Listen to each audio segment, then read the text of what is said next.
काश्तकार भाइयों, गंदम की हार्वेस्टिंग के बाद हम कौन सी फसलें काश्त कर सकते हैं जो कि शॉर्ट ड्यूरेशन हो और हमें इकोनॉमिकली तौर पर जो है अच्छा फ़ायदा दे जाएं।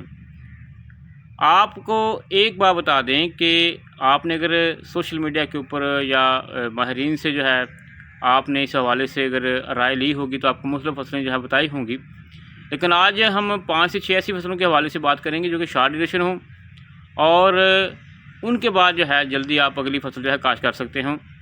तो याद रखें कि गंदम की हार्वेस्टिंग के बाद अगर आप फसल काश्त करने जा रहे हैं तो आपको 2 से 3 पॉइंट ध्यान में रखने होंगे। नंबर 1 के ऊपर उस वक़्त का टेम्परेचर, नंबर 2 के ऊपर जो फसल आप काश्त करने जा रहे हैं फॉर एग्ज़ाम्पल वो 2 से 3 माह बाद जब हार्वेस्ट होगी तो उसकी मार्केट वैल्यू क्या आपको मालूम हो जाता है, अब अंदाज़ा हो जाता है कि इस चीज़ की वैल्यू जो है वो ज़्यादा होगी या कम होगी। तो हमारे अक्सर काश्तकार जो हैं वैसे तो खेत खाली छोड़ते हैं, वो भी अच्छी चीज़ है, लेकिन अगर आप ये चाह रहे हैं कि आप ऐसी फसलें काश्त करें शॉर्ट ड्यूरेशन हों और आपको अच्छा फ़ायदा दे जाएं, तो आज की वीडियो को मिस मत कीजिएगा। आपको बता दें कि हमारे जो काश्तकार हैं, चाहे वो बस्ती पंजाब वाले हैं, जनूबी पंजाब वाले हैं, तो अगर आप ये चाह रहे हैं कि आपकी ज़मीन की ज़रख़ीज़ी में भी इजाफ़ा हो और आपको अच्छा फ़ायदा भी हो जाए, तो आप मूंग और माश की काश्त कर सकते हैं। यानी जी हाँ, मूंग की काश्त जो है वो गंदम की फसल के बाद आप करेंगे ना, तो इससे आपकी जो ज़मीन की ज़रख़ीज़ी में इजाफ़ा होगा और आपको अच्छी पैदावार मिलती है और मार्केट में या मंडी में जो है आसानी से सेल भी हो जाती है। दूसरे नंबर के ऊपर एक बहुत ही अहम जो फसल है वो है जंतर की। इसका चारा भी आप सेल कर सकते हैं, इसका सीड तैयार कर सकते हैं, तो ये भी शॉर्ट ड्यूरेशन होती है। क्योंकि मूंग माश जो है वो 80-90 दिन के अंदर, 100 दिन के अंदर तैयार हो जाती है, तो 2-2.5 माह के अंदर जो है वो फसल भी तैयार करके सेल कर सकते हैं। इसी तरह जंतर की फसल है, तो इससे आप ग्रीन मोरिंग भी कर सकते हैं और आप इससे जो है इसका सीड बना के भी आप इसका सेल कर सकते हैं। तो ये एक आपके पास ज़बरदस्त ऑप्शन है। और याद रखें, ये तीनों जो फसलें हैं ये गर्मी को बर्दाश्त करने वाली जो है, इनके अंदर क़ुव्वत मदाफ़त होती है।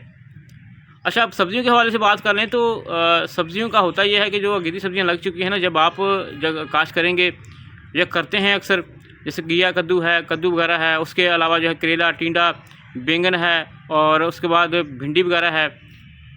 तो होता यह है कि जब सारी सब्ज़ियाँ या उसके टाइम उनका जो रेट है ना वो फिर उस हिसाब से नहीं लगता है, उसकी लेबर भी ज़्यादा लगती है, उस पर ख़र्चा भी ज़्यादा आता है। अब ये भी चीज़ है, उसके ऊपर स्प्रे करनी पड़ती है, टेम्परेचर जो है वो ज़्यादा होता है, तो उसके तो जो है काफ़ी मसाइल आ जाते हैं। तो लिहाजा अगर आप सब्ज़ी काश्त करना चाहते हैं तो फिर हाइब्रिड की तरफ आइएगा और उस भी अगर आपका पहले तजर्बा है तो फिर उस हिसाब से आप उसे मैनेज कीजिएगा।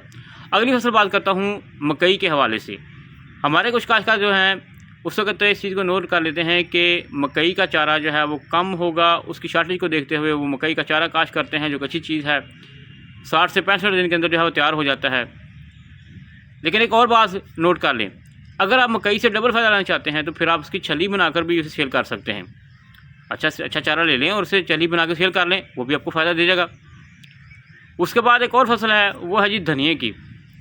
तो धनिया अक्सर होता यह है कि गर्मी में नहीं मिलता है। अगर आप धनिया काश्त कर लेते हैं तो आपको अच्छा एक ज़बरदस्त किस्म का जो है वो बिज़नेस प्रॉफिट मिल जाता है। धनिया काश्त करने का तरीका ये है कि छोटी क्यारी बना लें, हाइब्रिड धनिया लें, इसको 2 हिस्से करके जो है वहाँ पर आप काश्त करें। ज़मीन के अंदर जो है ग्रीन मोरिंग अगर की हुई ठीक है, नहीं की हुई तो फिर उसमें वर्मी कंपोस्ट वगैरह या ज़मीन को ठंडा करने वाला सिस्टम जो है, जैसे स्प्रिंकल सिस्टम होता है, वो रखें, तो आपको जो है धनिए की काश्त से ज़बरदस्त मुनाफा हो सकता है। उसके साथ साथ अगर बात करें तो मज़ीद हमारे जो काश्तकार हज़रात हैं वो तिल की काश्त करते हैं, जो कि बहुत ही ज़बरदस्त एक प्रॉफिटेबल सिस्टम है। ये भी 2.5-3 माह के अंदर तैयार हो जाती है। उसके बाद आप धान वगैरह काश्त कर सकते हैं, दूसरी फसलों की तरफ चल पड़ते हैं। तो तिल की वैसे भी बड़ी डिमांड होती है, तो अगर आप ये चाहते हैं कि आप गंदम के बाद तिल काश्त करें तो वो भी बेस्ट जो है टाइम होता है, तिल भी आप काश्त कर सकते हैं। तो लिहाजा हमारे जो काश्तकार हज़रात हैं अगर गंदम के बाद जो है वो शॉर्ट ड्यूरेशन प्रॉफिटेबल फसलें काश्त करना चाहते हैं तो वो नोट कर लें, मूंग माश के साथ साथ जंतर का चारा, मकई का चारा, उसके साथ साथ जो है आप धनिया काश्त कर सकते हैं, तिल काश्त कर सकते हैं, बाकी सब्ज़ियाँ भी काश्त कर सकते हैं। लेकिन आपको मैंने बताया कि सब्ज़ियों का जो है वो ख़र्चा ज़्यादा होता है, उसके ऊपर टेम्परेचर का असर ज़्यादा होता है और उसके बाद बीमारियाँ अगर ज़्यादा आती हैं, जैसे बैंगन लगा लेते हैं तो बैंगन के ऊपर बहुत ख़र्चा पड़ता है, बार बार स्प्रे करनी पड़ती है, टेम्परेचर मुतासर करता है। तो लिहाजा ये चीज़ें आपने नोट करनी है। आप जो है गंदम के बाद फसलें लगा सकते हैं।